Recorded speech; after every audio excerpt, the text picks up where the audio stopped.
The 17th of June, 1943. 14:37 hours. A desolate patch of the North Atlantic, some 280 nautical miles west of the Irish coast. From the windswept bridge of HMS Mallow, Commander Alastair Finch, 34 years old, a veteran of 17 Atlantic crossings with a Distinguished Service Cross and 2 mentions in dispatches to his name, surveyed the grim panorama. 40 silhouettes, the ungainly shapes of merchant freighters, stretched across the grey, unforgiving horizon. This was convoy HX-240, a lifeline. Its holds were crammed with the sinews of war, supplies absolutely critical for the Allied invasion of Europe, already being planned for the following year. 40 merchantmen, carrying 127,000 tons of cargo, crewed by 2,400 civilian sailors. A city's worth of souls and a nation's worth of material, all entrusted to him. But Finch knew something the stoic merchant captains did not. A chilling secret delivered by the chattering teleprinter just an hour before. Naval intelligence at Bletchley Park had peeled back the layers of a German Enigma transmission.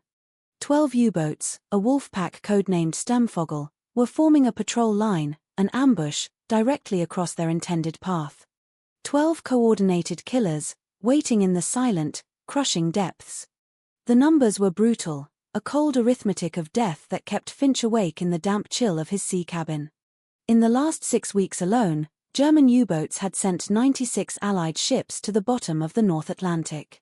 This particular shipping lane, the one convoy HX-240 was now ploughing through, was a veritable graveyard. 23 freighters sunk in the last 30 days. The loss rate was becoming unsustainable, the Atlantic artery was bleeding out.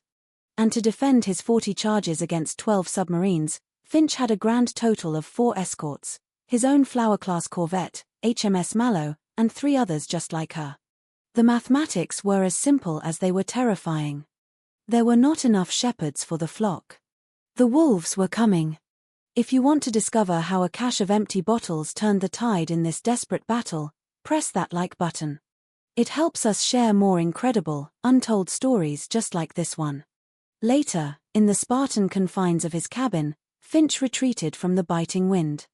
He opened a worn, leather-bound notebook, its pages filled with his neat, precise script. For the past 8 months, he had been obsessively documenting a single, fatal problem.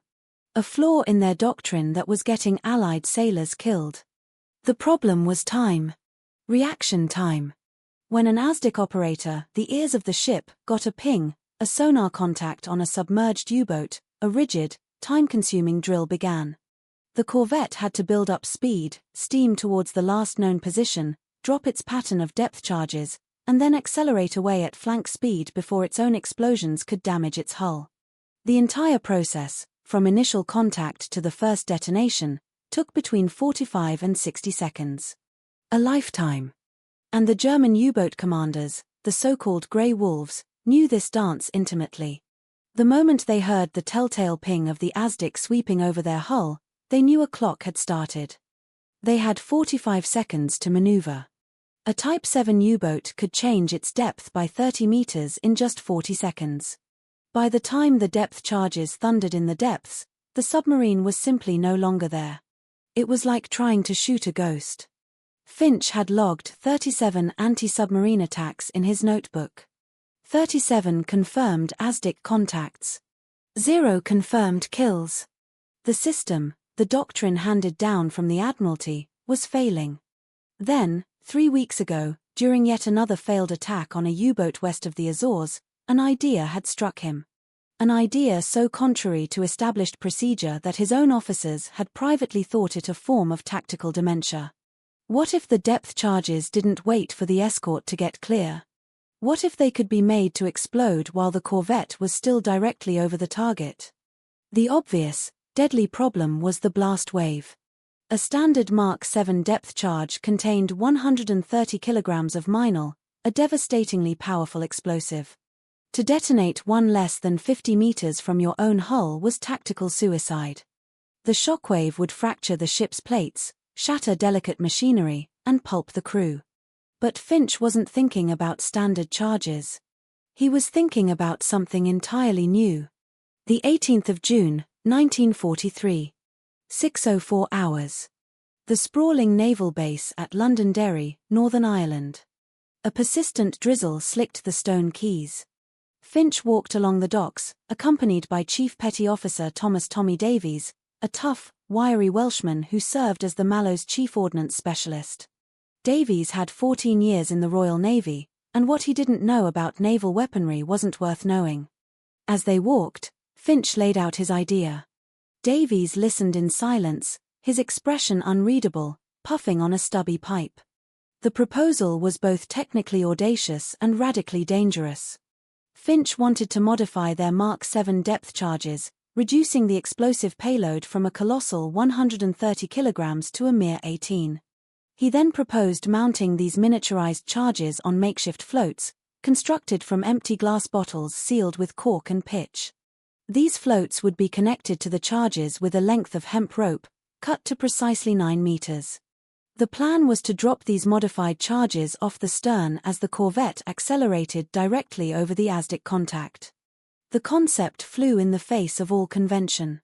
The rope, Finch explained, would keep the charge floating 9 meters below the surface as the corvette steamed ahead. As the ship passed over the detected submarine, the float would be dragged back by the water resistance. The rope would tighten, pulling the charge downwards, directly onto the U-boat's path. The hydrostatic timer would be set to detonate at a shallow depth of just 15 meters. The estimated time from detection to explosion? 8 seconds. When Finch finished, Davies took a long pull from his pipe, the smoke mingling with the damp Irish air. He asked only one question, his voice a low rumble. "Commander, are you absolutely certain that 18 kilograms of minel, detonating 40 meters off our stern, won't fracture our own hull?" Finch met his gaze and answered with complete honesty. "No, Chief, I'm not.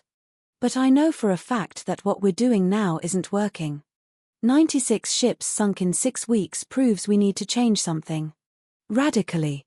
Davies nodded slowly, a flicker of grim understanding in his eyes.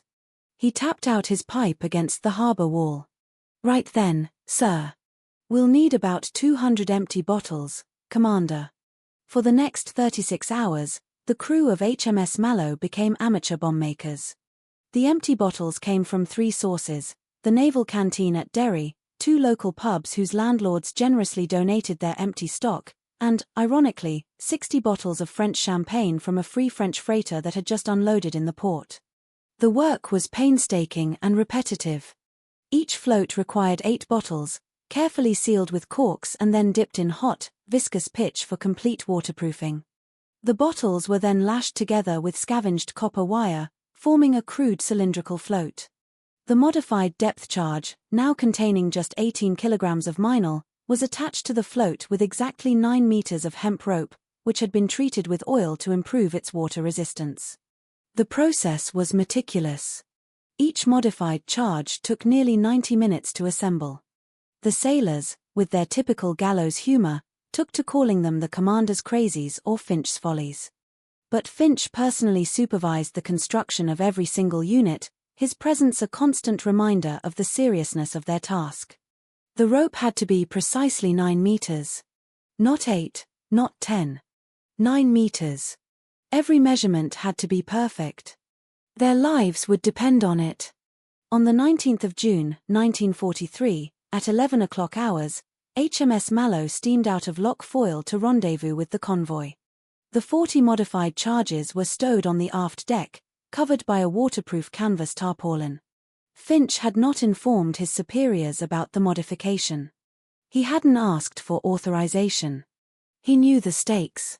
If it worked, he would be hailed for his tactical innovation. If it failed and damaged his ship, he would face a court-martial for the unauthorized modification of naval ordnance. The 20th of June, 1943. 22:18 hours. The Atlantic was a black, churning void. On the bridge of the Mallow, the atmosphere was thick with tension. The tinny voice of the ASDIC operator, able seaman Robert Evans, a 19-year-old lad from Cardiff, crackled over the intercom. Evans, trained at the anti-submarine school in Portland, had the best ears on the ship. "ASDIC contact, sir. bearing 215, range 1,400 yards. Moving slow. The ping from the ASDIC set was distinctive. A long, drawn-out return with a strong, sharp echo. A solid contact.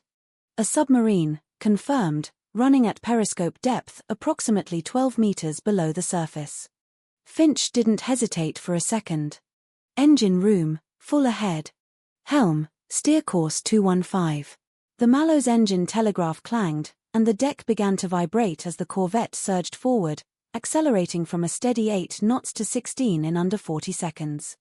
The ship lunged towards the contact, now just 600 yards away. In the sonar hut, Evans kept up a running commentary. "Contact holding course and speed, sir." His not maneuvering. The German commander hadn't detected them yet. He was deaf to their approach. 300 yards, came the call from the rangefinder. Finch raised the microphone to his lips, his voice steady. "Aft deck, stand by special charges." Davies and his team muscled 2 of the modified charges to the stern rails. The floats, made of champagne and beer bottles, looked utterly absurd on the deck of a warship. But no one was laughing now. 100 yards.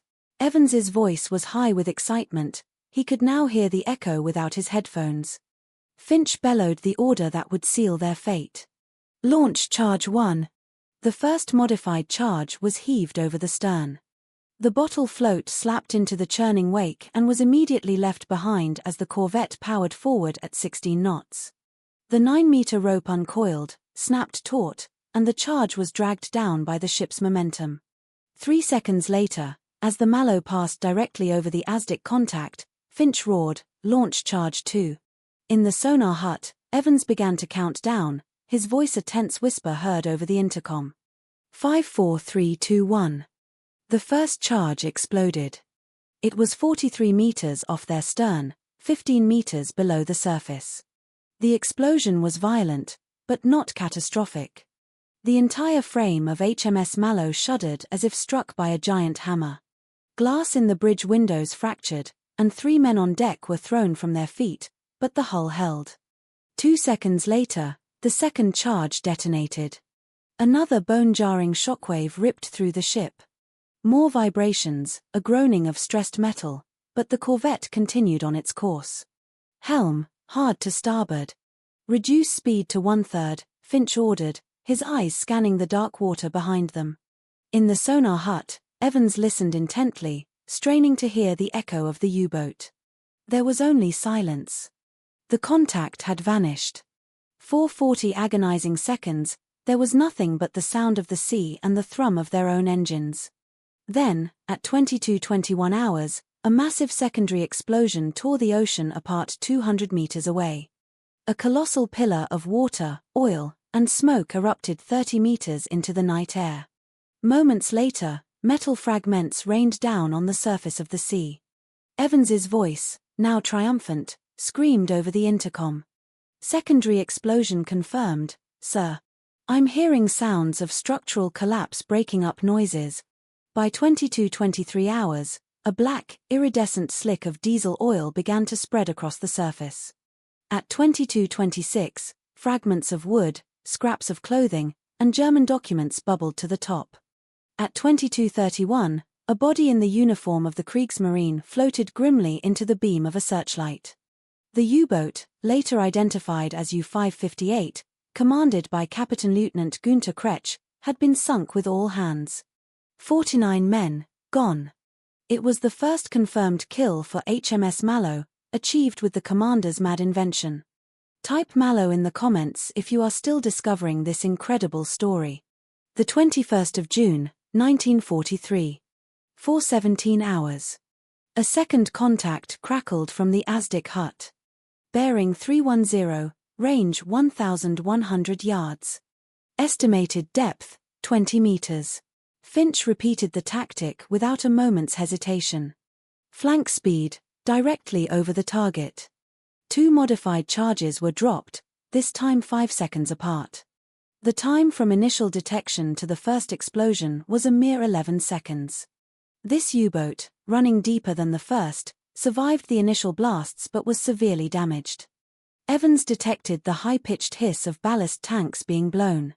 A forced emergency surfacing. The submarine broke the surface 400 meters off the Mallow's port bow, its conning tower visibly mangled. Finch gave the order every naval officer longs to give. Gun crews, open fire. The Mallow's 4-inch gun roared, spitting flame into the pre-dawn gloom. In 8 minutes, they fired 47 rounds, scoring 22 confirmed hits. The U-boat, later identified as U-634, slipped beneath the waves for the last time at 4:39 hours. 52 crewmen were lost. 3 other U-boats in the Sturmvogel Wolfpack detected the explosions and transmitted encrypted warnings to their command. British intercepts later revealed the confusion rippling through the German submarine fleet. The frantic messages spoke of a new weapon and an instantaneous attack, with no detectable approach pattern. The 22nd of June, 1943. 1940 hours. A third contact. This U-boat was at 2,000 yards, depth 15 meters. But this time, the German commander had been warned. The moment Evans got a solid contact, the submarine began an evasive maneuver, a sharp change of course and a crash dive to 40 meters. But Finch's response was simply too fast. 9 seconds from detection to the first launch. The modified charges exploded while the U-boat was still in the middle of its depth change, its moment of maximum vulnerability. A secondary explosion followed at 1948. U-421 was confirmed sunk. 50 more crewmen perished. Over the next 48 hours, convoy HX-240 steamed through the Sturmvogel ambush zone. The 9 remaining U-boats detected the convoy, but they did not attack. Intercepted German transmissions revealed the reason why. The U-boat commanders were reporting a new, instantaneous attack system that was impossible to evade once ASDIC contact was made. The hunters had become the hunted. The Wolfpack withdrew. Convoy HX-240 crossed the Atlantic without losing a single ship. 40 freighters, 127,000 tons of supplies, 2,400 civilian lives. 0 losses. On the 24th of June, 1943, HMS Mallow docked in Liverpool. Finch submitted a full technical report on his modified charges. The Admiralty, initially deeply skeptical, ordered immediate tests. The results were undeniable. Reaction time was reduced from an average of 45 seconds to just 8. The accuracy of an attack run increased from a dismal 12% to an astonishing 68%. The structural damage to the escort vessel was deemed minimal and acceptable. In July of 1943, the Admiralty ordered the mass production of a refined version of Finch system. The weapon was officially designated the Hedgehog launcher, but sailors throughout the fleet called them Finch's Follies in honor of their inventor. The production version, of course, did away with the glass bottles. Royal Navy engineers designed precise metal floats, standardized 20-kilogram charges, and braided steel cables cut to exactly 9 meters. Production began in August 1943. By October, 47 corvettes and destroyers were equipped with the new system. The results were immediate and devastating for the U-boat fleet. Between August and December 1943, British escorts equipped with Finch's Follies sank a confirmed 31 German submarines. The kill rate tripled.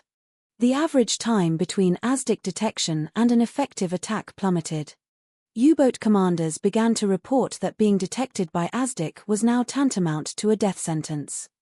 Admiral Karl Donitz, the commander of the German submarine fleet, wrote in his war diary in November 1943, "The enemy has developed a response capability that makes our traditional evasive tactics obsolete. Our commanders report there is insufficient time to maneuver after being detected." The Battle of the Atlantic, which had been tilting dangerously in Germany's favor during the first half of 1943, turned decisively. In May 1943, before Finch system, U-boats had sunk 50 Allied ships. In December 1943, with the system widely implemented, they sank only 11, while losing 23 of their own submarines. Alastair Finch continued to command HMS Mallow until the end of the war.